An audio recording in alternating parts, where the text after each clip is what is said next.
Number 4 is those whose hearts are to be won over. And this is the only category that we are allowed to give zakat to non-Muslims. So if we have people who are disbelievers, but they might be influencers that are influencing their followers, tribe leaders, whose hearts are inclined, they have a genuine feeling to Islam, and we think that if we give them some money, that they would be encouraged to enter Islam, which would include those who are behind them, or at least if we give them from the zakat, their parents, their loved ones, that would help.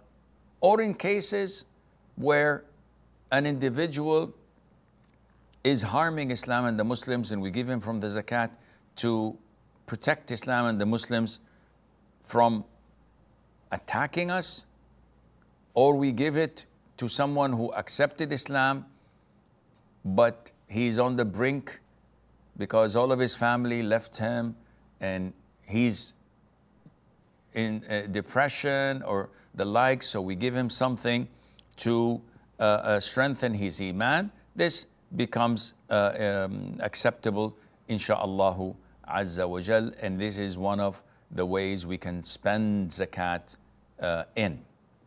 The 5th category is for freeing the captive. Now this, in the Quran, it's called وَفِي الرِّقَابِ. And in expiations, the first thing that comes is to free a slave. تحرير رقبة, عتق رقبة. And this is what people think of, that this is what freeing a slave would mean. So if there are slaves, we could free them from zakat, because Islam highlights and endorses and encourages freeing of slaves.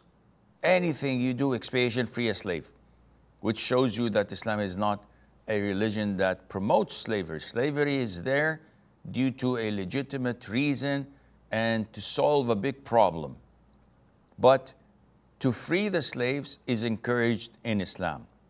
However, this category of freeing captives could also refer to those prisoners of war that were captured and captivated by the enemies of Islam.